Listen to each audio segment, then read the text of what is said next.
Hello everyone. Today I am presenting you the topic of reproduction in biology. Alright. So we'll understand what do you mean by reproduction first.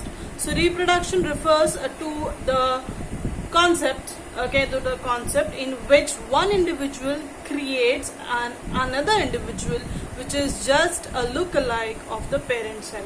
Alright. I repeat the words, you can hear it once again. Whenever you find an individual who is replicating, who is duplicating just the same part which he has, into another individual, that is exactly called as reproduction. Now you would ask me what are the two basic types of reproduction, right? So here I am mentioning it out to you. You can have a look at it. So reproduction basically is of two types. The first mode is the asexual mode of reproduction. The second is the sexual mode of reproduction. Now as you can see over here, there are two types, correct? Asexual mode and the sexual mode. Now asexual refers that there are no two gametes present. There are no two gametes present. Now what do you mean by gametes? What does this gamete tell you about? Gamete is nothing but here you'll talk about the male and the female parts bolo ya male or female reproductory cells bolo. Both refer to the same concept. So here no two gametes, it straight away replies or it straight away indicates male and female reproductory cells. They will not be involved in this. Am I clear for this concept?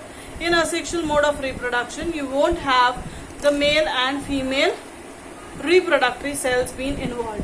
Whereas if you talk about sexual mode of reproduction, here you have the two gametes, but obviously that is the male gamete, and the female gamete. So both the things will be there properly present in this.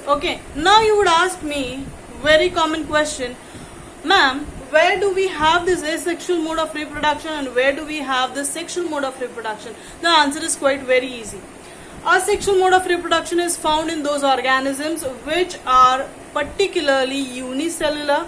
So you will find them particularly in unicellular organisms, or those organisms which are very primitive kind of, which are very primitive kind, or you can say they have a very older kind of cell structure.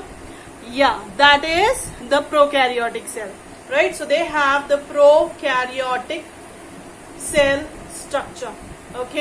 So in those organisms you will have the asexual mode of reproduction. Remember this, children. Unicellular organism, the first condition is either they should be unicellular organisms or else they should be prokaryotic cell structure. They should have a prokaryotic cell structure or they would be an unicellular organisms. What would be the examples? They are straight away amoeba, correct? You have euglena, right? Paramecium, etc. So these are all the individuals in which you would find the asexual mode of reproduction. Whereas if you talk about the sexual mode of reproduction, here you have all the multicellular organisms. All the multicellular organisms in which you have higher cell structure, or you can say which have eukaryotic cell structure. Alright, which cell structure do they have? Eukaryotic cell structure. Remember kids, these words are important, you need to know these terms. Alright, multicellular structure, multicellular organisms. So what are the examples for them? You have it as the plants, the plant cells and the animal cells. These are particularly the basic examples of the obviously the sexual reproductory type. Alright, so here you have many different patterns. Now if you talk about this topic is really very depth. So here you have many further types of asexual mode of reproduction and sexual mode of reproduction. Now that I'll be explaining in my next type. Next lecture I mean to say. Alright.